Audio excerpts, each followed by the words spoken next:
Hello and welcome to Beyond the Noise, the podcast series from PRWeek.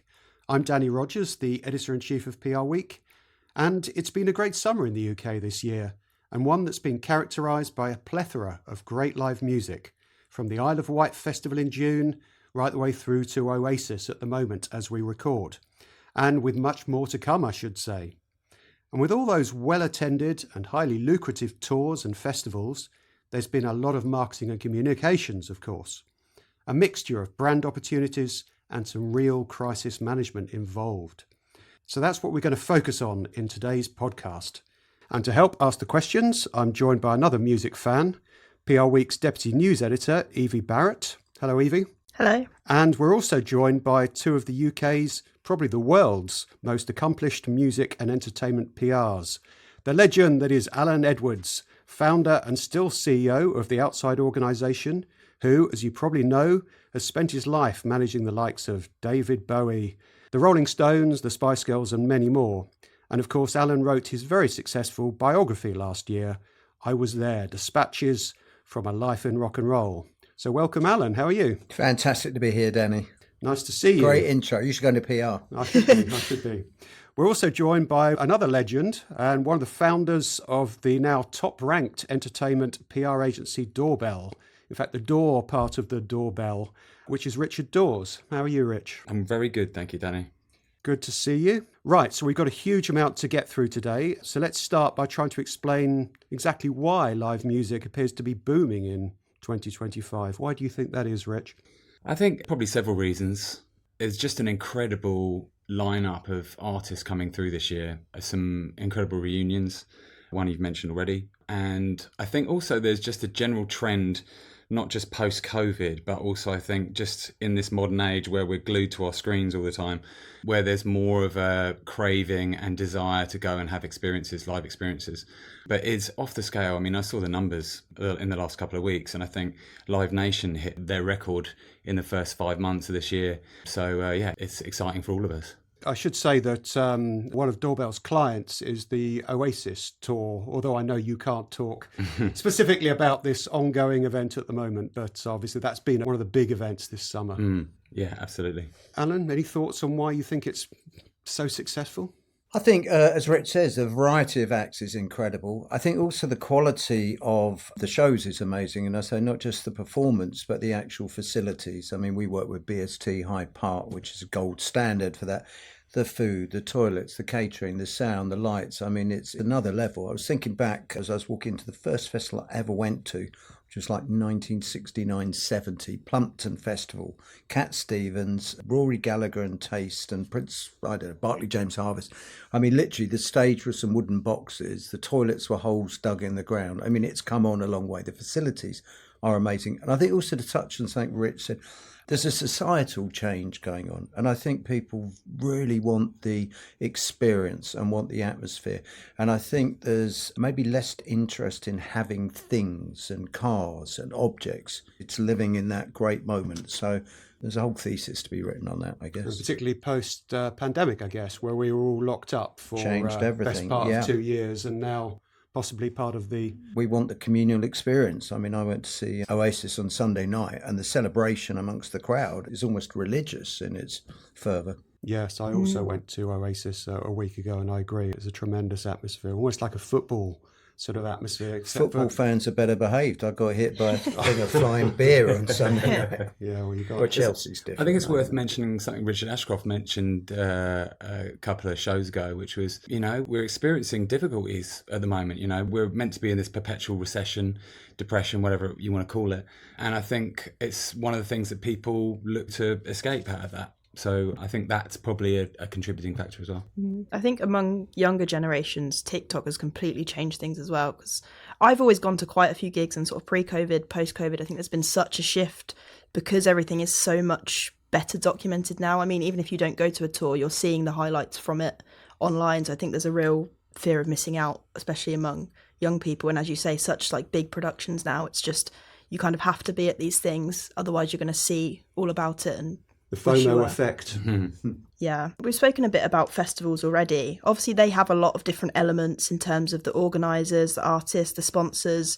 I'd be interested to know how the comms teams work in tandem there and to pull that off and what the power dynamic's like. It's something that takes all year, really, because you see us running around on festival day and think, well, that's it. But actually, the preparation that goes into it is incredible. And we're dealing with multi-layers. So we're dealing with photographers, we're dealing with accreditation, we're dealing with VIPs, we're dealing with interviews in advance, we're dealing with features, we're dealing with issues for maybe the agents or promoters. So there's you've got a big team out there and there's a whole lot of different things going. So on those big shows like BST Lido, it's a perpetual job, really. So yeah, the attention to detail has to be fantastic. And we're also dealing with, as I say, the promoters, the agents, the artists, PRs, the stakeholders. I mean, in the case of Hyde Park, it's the Royal Parks, and then there's the sponsors, the advertisers.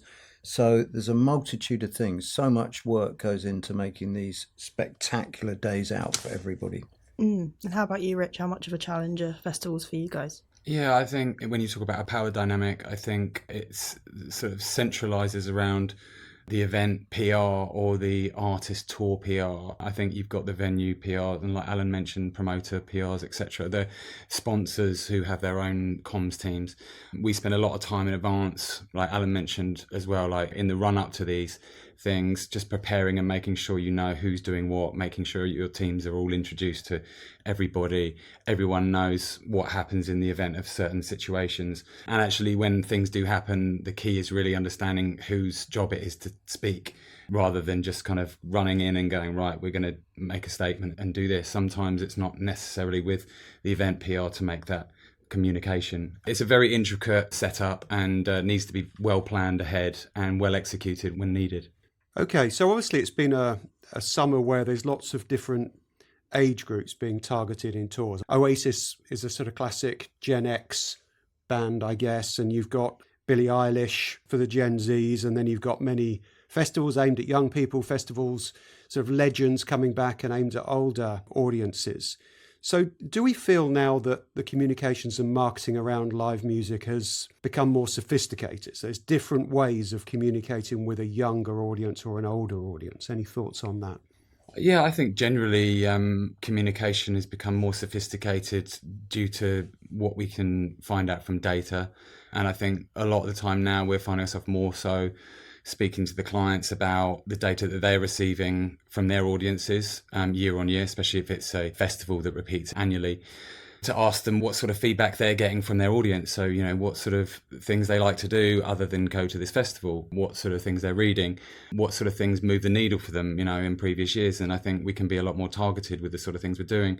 Obviously, the sort of more traditional media skews towards an older audience, but also it's not just handing over the targeted sort of Gen Z, you know, alphas, etc., to social media completely.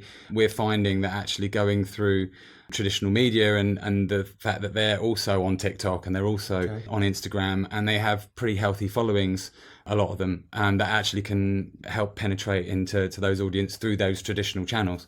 So yeah, it's just making sure we talked about this when we first started up about 15 odd years ago, this trend from broadcast to narrowcast, and now it's becoming more bespoke than ever. You can actually tailor your campaign very specifically to an audience if you've got the information. And obviously, you know, your career began with classic old media newspapers, and they still sound like newspapers are valuable for younger audiences. Yep. They're extremely valuable still for the older audiences. Yeah, I think at the end of the day, still a great review by Will in the Times or something carries a lot of weight, or a substantial piece in the Evening Standard. So we had that with Usher earlier this year. But then that proliferates, that ends up everywhere on Instagram, TikTok, social media. So it's just a voice of authority. I mean, it's that age-old debate between earned media and bought media. Mm-hmm. And I still find it's the art of storytelling. And there's a lot of different platforms. It doesn't really matter how many there are. If you're telling a good story, it's actually great to start with something on the BBC or whatever and let it sort of spill out from there. So I don't think it's any less or more important. It's all part of a jigsaw. Okay, but I guess you've got a lot more levers to pull now with the creator economy that Evie's generation tends to consume a lot of. Speed and volume has really changed. I mean, we talk about targeted audiences. If you're doing a festival, BST is an example where you're appealing to Noah Khan fans and you're dealing to Sabrina Carpenter, they're different audiences. So you're working on a lot of levels. Then you're working on people who maybe just would like to come to a show in London that day. And then you're talking to people maybe they're tourists and what's the catering going to be like. So you're actually working on 3, 4, 5 different levels at once. And now you've got the sort of outlets to do that.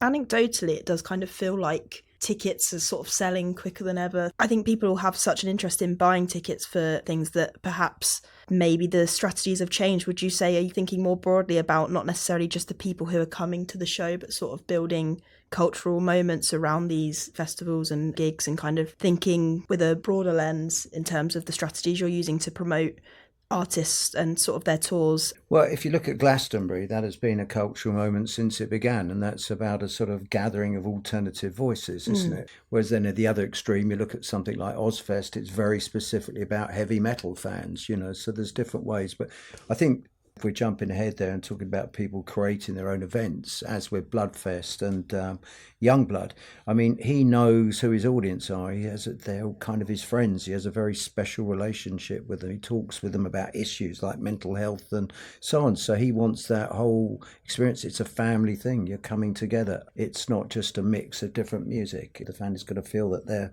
with friends. Absolutely. And you could argue with the Oasis tour at the moment, that's kind of taken over every area of the media, not just people who are going. I mean, all the brands that have sort of newsjacked that and the merch stands that are kind of popping up in the cities where they're playing and that kind of thing. It's really taken over, not just for the people who are going to the shows, but for fans of all ages.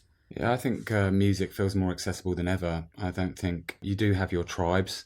You look at the kind of classic Billie Eilish, Taylor Swift, Harry Styles phenomena. But I think outside of that, you've also got just music moments that people want to experience that maybe don't often go out and experience those sort of things. And I think it does go beyond, a traditional music audience, more so than it ever has. I also think that something Alan was saying earlier about venues and the experience that you're getting with the food and all these, I think the organisers are doing way more than they ever have to create these experiences. And people realise that they're not just going to go and see the band play. They're actually going to go and experience a whole ream of things that will be quite exciting. And you were talking recently, Rich, about this idea of curation as well. I think, and that's what Youngblood does, isn't it? It's, you're not just coming to see a particular artist, you're coming to see their curation of what they believe their audience wants culturally. Yeah, I mean, going back to what you were saying about Bloodfest, I think these artists that are popping up and creating their own festivals, you're now getting an opportunity where you're not just going to see the one band or maybe the support band. You're going to see a number of different bands. You might see a number of different stages. There'll be a number of different experiences. People are putting on mini exhibitions. There's all sorts of things that people can interact with. Also lots of opportunities for brands and more sponsorship opportunities as well. And it means also that the music fan or the music goer, the festival goer, can also have a longer experience on the day, rather than turning up at 7:00 and seeing maybe the last support act and the band. They can actually go and set up there from 12:00 and get some lunch and go and have a look at some of the stalls and all sorts. So it's really expanded into a deeper experience. I mean, that's the way it works at Lido, really, at Victoria Park. I mean, the artists can really theme their own day. So Massive Attack chose all the support acts that day. So it was a cool mix of reggae and different kinds of things. But if you were a fan, you knew that you were basically going to enjoy all the music and you weren't going to come across a sort of reggae set or a heavy metal set or something that you didn't want to hear. And does that mean that brand sponsorship is getting more sophisticated, do you think, and more kind of tailored to the artists and the particular experience? Oh, very much so. Yeah, they know who they're talking to. Let's talk a bit about brands and the way they've linked up, because Evie mentioned it earlier that on the Oasis tour, the fact that people like Adidas have done a tremendous amount of promotion. I think they're the official merch supplier, were they? Mm-hmm. And, you see all this activation way beyond the actual event, right, in terms of streetwear and all of this. And it seems like, is it Jaguar Land Rover or the other big partner where when you walk towards Wembley, you see huge ads and cars for Range Rovers and things? Is it evolving, this whole nature of the way that sponsors activate around a particular music event? I agree, definitely. I think it has evolved, and I think that brands are demanding more to get cut through to return on their investment. Something that feels like a deeper experience rather than just plastering yourself all over billboards and whatever within the eye line of the audience. They're realizing there's more opportunities, and I think new technology is also kind of creating opportunity where people can interact more with things the brands can do. The brands also have a nice budget where they can actually create and bring certain ideas to the table, creative ideas to the table that the bands often will embrace and say, this sounds like an exciting way of doing something that we couldn't do within our budget, but actually they can create it and do it. And it can also create a nice exclusive experience for certain people as well. So yeah, definitely seeing more and more of that. And because the technology and the opportunities there, it's becoming possible to do some really exciting things. And British Summertime, Alan, as well. And there's a lot of sponsors involved in that. Have you seen a difference in the way that the sponsors interact with BST these days, or is it pretty much the same? It's pretty scientific, which nights they want to be involved in, which audience they're going to, and then there may be giveaways related to it. It's come a long way from the first one I can recall, which was in the 1980s when the Rolling Stones did a tie-up with TDK tapes, whatever they are now. And that was considered completely revolutionary. And I think they did a car deal. And Mick Jagger was, literally 20 or 30 years ahead of the curve there. So, yeah, it's proper science now. I went to BST to see Olivia Rodrigo this year, and Wasn't she Amex, incredible? She was great. Best artist I've seen anywhere for years. Yeah, really, really blew me away. But Amex were giving out sort of bespoke Olivia Rodrigo water bottles, and the queue for that was incredible. I mean, people were kind of walking past going, what's going on in there? Why didn't I get one? So yeah, I think they've really kind of found a way to engage people and get people talking positively about the brand in relation to the festival. So I think that kind of thing we're only going to see more of. I mean, what advice would you guys give to brands wanting to get involved with these moments and kind of do it authentically? One thing I would say, the more involvement you can get from the artist, the better. It's ideally there should be a genuine relationship. If it was Diet Coke, it would be good that the artist actually did drink Diet Coke or something. So if there's some sort of a natural, organic relationship, I think it makes the whole thing. I think having a partnership that makes sense, I think. And also something we all talked about previously, also just being aware of what you're getting into as well. When brands are thinking about partnership, sponsorship, etc., there's more to lose also in those sort of scenarios. So not only are you looking for a sort of maybe a deeper relationship with feels more authentic and obvious, but also, what are the potential pitfalls? What's the risk here as well? Because there's a lot to lose now, given that everyone has a broadcasting opportunity in their palm of their hand. When you get a few of those people together, they can create a noise. Yeah, of course. And I think you're definitely right. The more involvement the artist has, the better. And I think we're seeing more of that. I saw Charlie XCX recently, and she's done a partnership with Magnum ice creams, which seems a bit rogue, but there was sort of videos everywhere of her eating them and that kind of thing. And it did feel authentic because of that, because you could tell she's actually had involvement in this, approved it and that kind of thing. So I think rogue partnerships can do well if there's a... We nearly did a tie-up with Naomi Campbell and Magnum a couple of years ago, and it was all down to, did she like the ice creams? Yeah. And she genuinely did. She liked the crack when you bit into the chocolate. So that actually there we was go. the basis of the whole exclusive. deal. Naomi Campbell likes Magnums. I think people are also suspicious of people just phoning it in, and I think brands have been burnt too many times now with those sort of scenarios. And I think people really know when, like you said, if someone seems to be genuinely enjoying it, and it seems like rather than they've just been given a wad of cash. Okay, let's change tack a little bit and look at some of the perhaps trickier side of comms around live music events and some of the crisis management sometimes involved. Alan, at BST, you've had some issues dealing with ELO and cancellations last minute. How did that all pan out?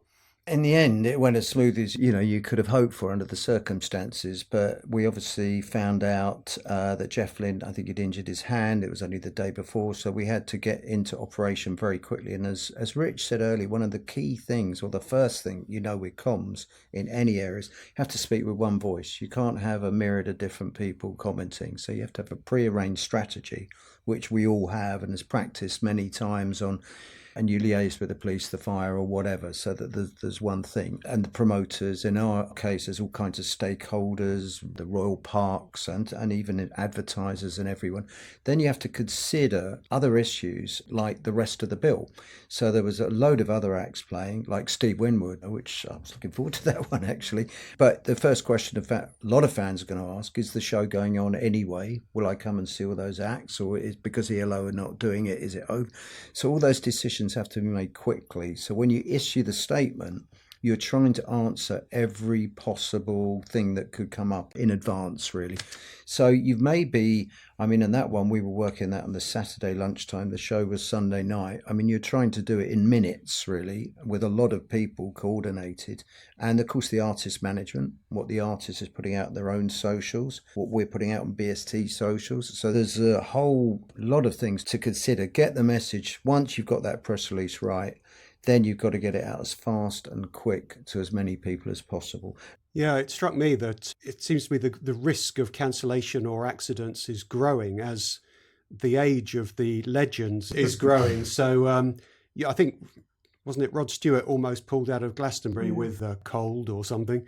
And, probably just read the Times, hadn't he? Yeah, probably, yeah. That wasn't a great bit of PR from him. I've had a friend who was seeing a band, you heard of the Christians? They were supporting somebody in Liverpool, and the Christians' drummer had a heart attack on stage. No. And the whole thing was, he was rushed off to hospital and the act. But it strikes me that these accidents are more likely if you've got performers in their 70s and 80s than if they were traditionally in their 20s or 30s, right? Mm. Well, yeah, I think coming out of COVID, I think the whole insurance situation got looked at very closely, because obviously there was rafts of shows and events that were cancelled, and I think they're all looking to redraw how that all works. So I think there's a lot of things in place just now to ensure that there's contingency.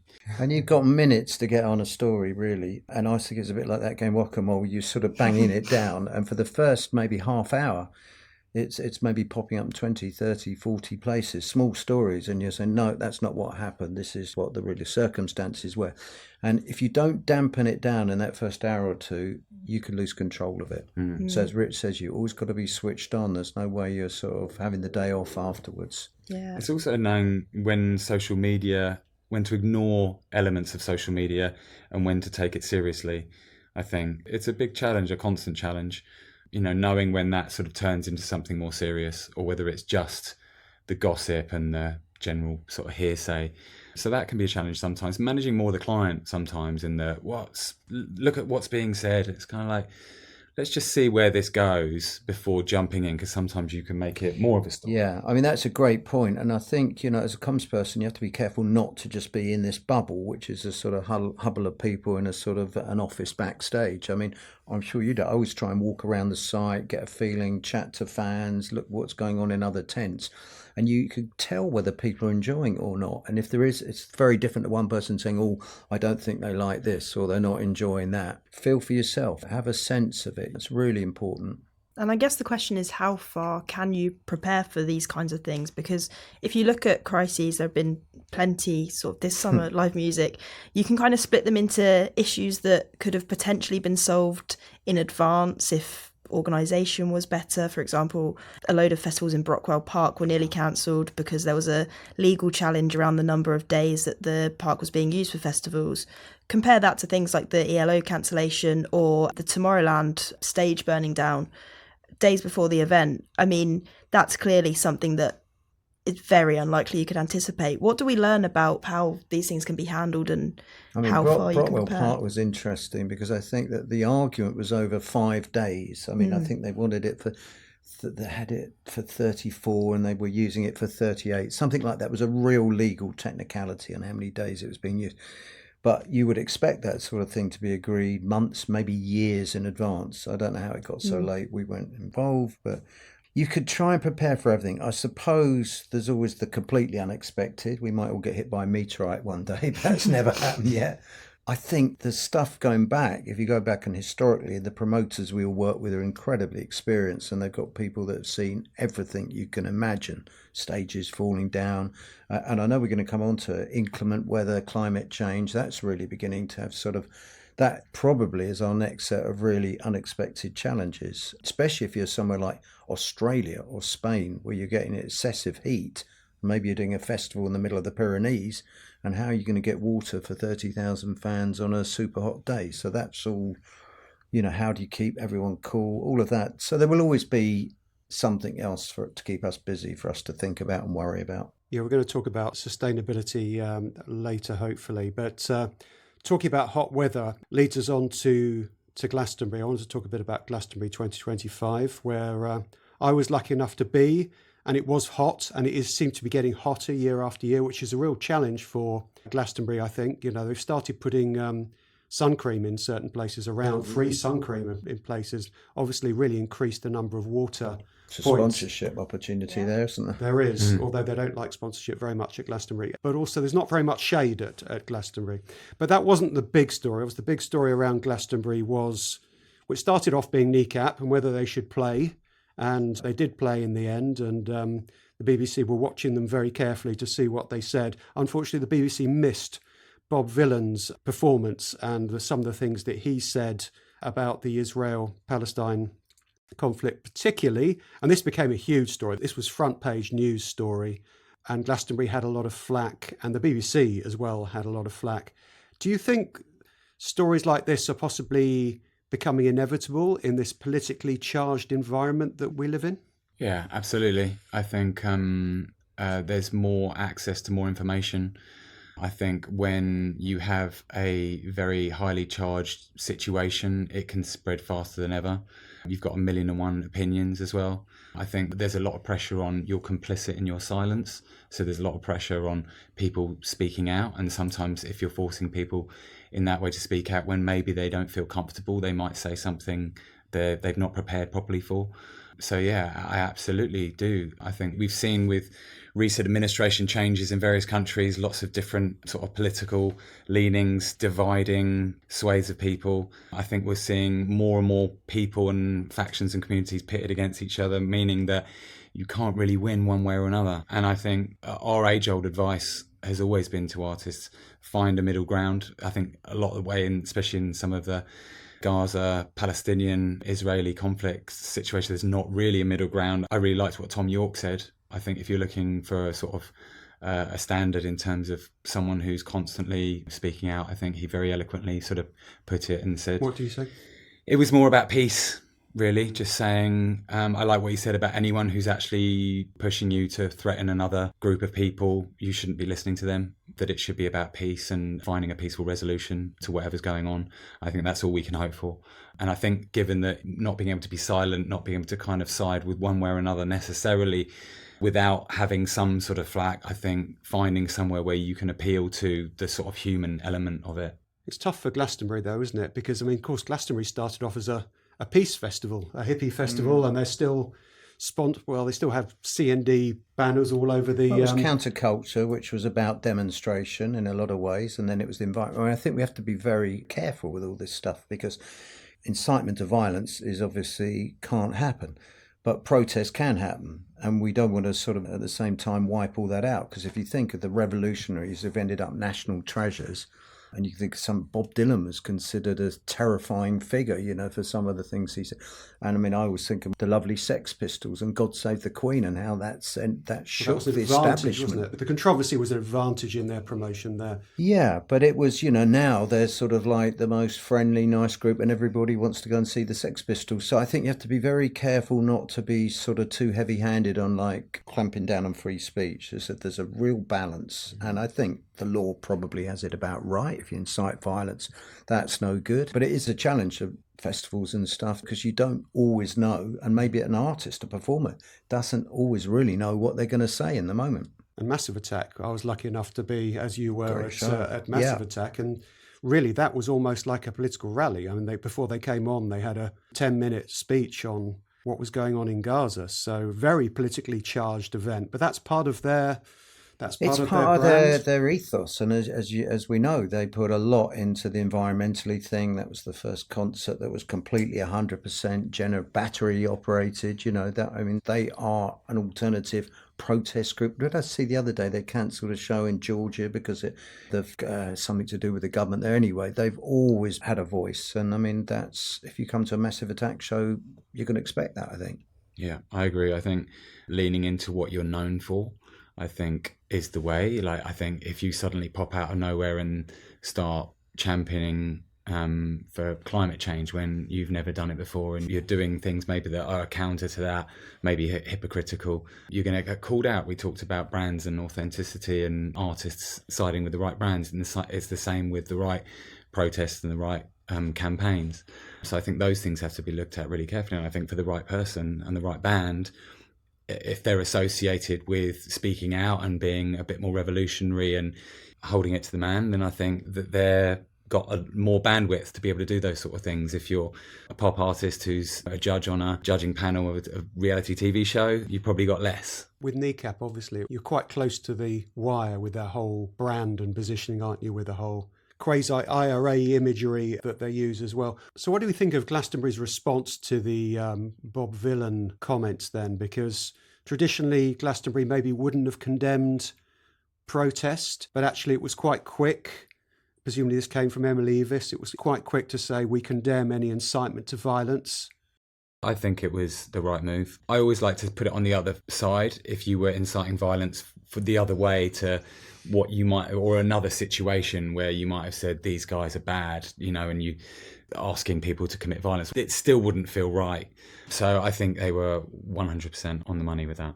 And what impact do you think this kind of controversy around these artists has on the sponsors? Bob Vylan's US tour was cancelled after the comments. Do you think it's a real risk? I guess that the flip side is that sponsors themselves have been called out for similar things, like Barclays has been dropped from various festivals because of its links with Israel. Where do you kind of stand on those kinds of issues? I think sponsors have got to look more carefully at what they're doing, and I think the events have got to look at who they're taking on as sponsorship in the same way that we would approach an event and say, right, these are all the various things that might potentially go wrong. These are the sort of actions we might take. It's bringing in your comms people a little earlier around those conversations and saying, look, these are the sponsors we're considering. What do you think? Alan, any thoughts on sponsorship? I just think, just on the broader thing, we've got to be realistic that every single bar, every club, every restaurant, every house we go to, there's debate about going on at the moment. This is obviously a time, and to expect it to not filter into music and the arts is naive. It's going to, isn't it? And next year will be something else. So I think we can get too vexed about it in a way. Well, you hope that the message there is that try to do better. On one side, you think hopefully that the message gets through to brands, these big global brands that have huge amounts of money and a lot of power, that they may make a few better choices if they want to be a bit more public facing. And what I do hope is that it doesn't scare people off, that it just makes them think a bit more deeply about what they're going into and what they're doing. Because there are great opportunities and there are great partnerships and great experiences to be had, but if you go in naively and make a very basic decision on stuff, you can be in hot water. So in that sense, it's a force for good, live music, and it forces brands who would just slap their logo on a particular event, it forces them to look at their political position or their ethics or whatever. So actually you could argue that, there's some purpose in the festivals and the events.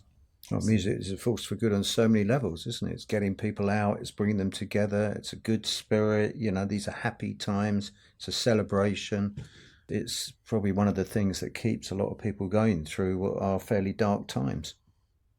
Yeah, so I guess we discussed a bit earlier the fact that artists are really taking more control over the events that they perform at, even curating their own events, Youngblood's Bloodfest, for example.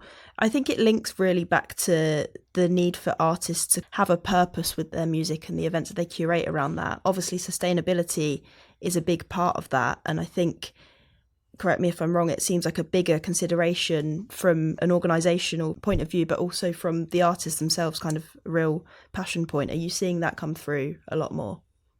Yeah, I think there's a great opportunity for artists at the moment when it comes to sustainability. You've got a bunch of bands that have been pioneering and leading the way, who have what we talked about, ones that are associated with aligning themselves along the greener issues. So it's a very straightforward conversation that they're having with their audiences and beyond. But I think there's also a concern from a lot of artists coming out and not really knowing what they're talking about on that side of things, and saying the wrong thing and being held to account and accused of being hypocritical.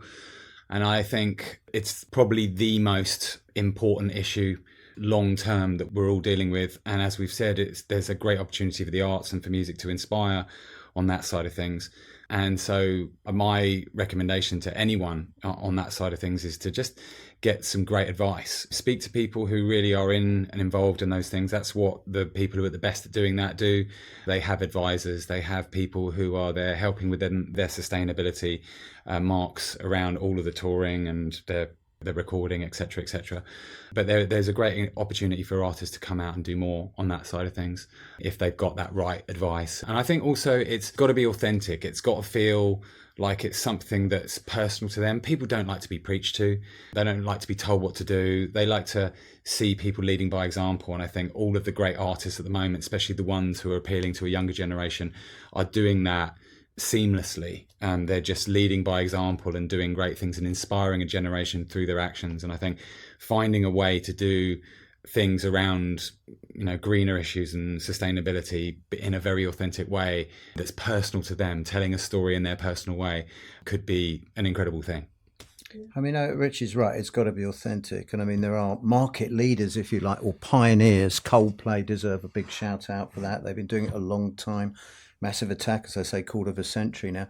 But there are artists like Joni Mitchell and Cat Stevens come to mind, who were writing songs about this 50 or 60 years ago, and they were voices in the wilderness that people didn't really listen to. And I think now we all realise, every single one of us, that climate change is affecting us every day. It's here and now, and it's a real threat to us all. So we've all got to learn these lessons very, very quickly. But as Rich says, you can't just jump on the bandwagon and suddenly start talking about it. Audiences will see through it. Yeah, I mean, we had a great example recently of Billie Eilish's shows at the O2, I think only served vegan food at all of the vendors, which is no mean feat. Yeah. I mean, I remember Morrissey doing that at Wembley. This is about 20 years ago on a Bowie show. And I had to ring up his manager and say, have you got any, on behalf of Bowie, have you got any sort of things that you need, for the show? And I was expecting him to say, well, equipment, lights, we need stuff truck. And he said, no, but there can't be any meat in the venue. So we had this sort of charade of trying to move all these hot dog sellers and sort of beer things, beef burger guys outside of the venue. But they were all there, really. They had to be hidden from Morrissey. Morris is a man whose reputation management hasn't been spot on in the last 10 years or so. Oh, my Lord. Let's not get into him anyway. Yeah, I suppose the advantage is that it's a lot easier to facilitate those kind of things now. So yeah, I suppose it would encourage artists to do that. What do you think the next phase of that is really in terms of artists making their shows more sustainable? What more could they be doing? Well, I think the one at Lido with Massive Attack, that's a gold standard now, 100% battery operated. So the emissions are sort of reduced, but it's got to be adopted by everybody. The technology is there to do it. It's possible to do it. Danny was there with me that night. The sound, the light, everything was fantastic. You wouldn't have occurred to you if you weren't aware of it. So it's not to the detriment of the actual concert in any way. So I'm sure all the promoters all around the world are figuring out ways to do this now, because we have to do it. We should also give a shout out to Glastonbury here, which is highly sustainable. I think the Pyramid Stage is fuelled entirely by biofuel, right, for example, and I think largely a sustainable festival. I know that Emily Evis has talked about getting city planners in to learn about sustainability, visiting Glastonbury, which is a city for 5 or 6 days every year. And there's a lot to be learnt about, recycling and sustainable fuel and waste removal and all those things. So music events can be pioneers in sustainability. Yeah, I think it's one of the biggest issues that the music industry is really kind of turning the dial on at the moment. That and kind of saving small venues, as you'd kind of expect, is another big one. But there's obviously the issue of cost, which I think that comes down considerably when the demand for it goes up. And I think that's where artists have an opportunity if they inspire. I think, first of all, anyone who's not really crossed through the idea of making their tour greener or more sustainable can learn from plenty of bands out there who've done it. So I'd say the advice would be go and speak to people you see who are setting the benchmark. But then also this opportunity, if artists are inspiring their audiences to say this is what we need to be doing, then there will be more demand for it, which then brings more people to the table, which then lowers the cost, which makes it more possible to do that. But I think that you can beat yourself up by saying, oh, we can't take planes, but there isn't an electric alternative yet. I think when you're actually choosing the non-sustainable alternative over the greener one, I think that's a problem. I think when there isn't an alternative, I think it's just a case of trying to inspire people to go, let's find a solution. And hopefully in the near future, we'll get there because enough people are saying we're not going to settle for this. We want more. So to what extent do you think that controversy is an opportunity with music acts these days? I mean, obviously we've seen it in the past with the Sex Pistols getting records banned or Rolling Stones getting arrested. And these have often been a big boost to artists' success. But in the current environment, have you encouraged bands to be controversial to promote themselves, or is it too risky these days? I think it depends who you are and if it feels authentic to be controversial. We are always erring on the side of caution just because of the state of play now in terms of everyone having a device that can broadcast and they can put their opinion out there. And very quickly you can see a sort of maelstrom of protest or revulsion or whatever it might be. So I think, we're often trying to kind of create a moment when we're pulling campaigns together. And sometimes we talk about building these fires. And I think when we've spoken to a lot of executives these days, it used to be a case of, you could have your A-list on Radio 1 and you could have your Sun piece and you could have a Radio 1 and etc. But now you need everything turned up to the max, and you do need to literally build the biggest bonfire and have a hit record that will last, so that when people come to the bonfire and go, wow, fantastic, they're there, go, what a fantastic song, and then they're suddenly locked in. One thing we have found though more recently is being cautious about building the bonfire so big that it can sort of set light to other things and burn the village down, because there are these huge moments. We're in a world of abundance now, where it used to be scarcity, and interesting and exciting stories had their place. Now when you've got this abundance, you have to kind of go that bit louder and bigger. And when you do that, you have the risk of then suddenly the media going, right, this is the biggest story right now. We want anything on this story we can possibly get. I don't care what it is. And you're managing all of those things. And that can be trying to stamp it out for days to go, okay, we've had what we need. Now let's try and let everyone calm down a little bit. And we're seeing that on those bigger stories that just go above the general noise of that information and abundance that we're seeing. Alan, do you think it's better? I think in those historical cases, Pistols and Stones also, you could contain them very much in the media. So it was the front page of the Sun and the Mirror for days and days. It didn't necessarily affect them. Now, of course, it affects, you're going to have this explosion on social media within minutes, and they're not going to be able to walk down the street. It's going to possibly unravel their whole brand. I mean, also, in days gone by, the world wasn't such a small place. So you could have a controversy in one country and still be perfectly fine in another. And that could go wrong. I remember we had a band called The Cult, and they were a rock band. They were going to do a tour of Australia. And we wanted some controversy because it was a bit slow then. We wanted to sort of kick it up. So my partner and I, Ian Grant at the time, we told the band, well, why don't you emulate The Who and do a Keith Moon and smash up all your equipment? That will get you loads of publicity. You'll be on the front page of the Sydney Morning Herald for days. So they went down there and started smashing up the equipment. They got halfway through the tour. They got to Brisbane, smashed up all the gear, walked off stage and realised there was no more gear. And in those days, you didn't have music equipment shops. You couldn't just freight more amplifiers and guitars out. They literally, the tour came ground to a halt. They had to sort of shamefacedly come back to London. It was about £20,000 worth of damage, cancellation, all the rest of it. Their career was sort of ruined there, so you do have to be careful with these stuff. The advice is don't smash up all your gear if it's all the gear you've got. Yeah, just do it once. Don't try and do it for a whole tour. Brilliant. Well, I hope you enjoyed our special summer live music episode of Beyond the Noise, and hopefully we'll have a few more entertainment specials later this year, as it's both fascinating and it's been great fun. Thank you. Big thank you to Evie and to Rich from DawBell and to Alan from Outside Organisation. Do keep checking out all our news and analysis of this fascinating comms business at prweek.co.uk. And if you've enjoyed today's episode, we'd love it if you could leave a review, please, hopefully a good one, wherever you access PR Week's Beyond the Noise podcast. But most importantly, come back next time. Goodbye.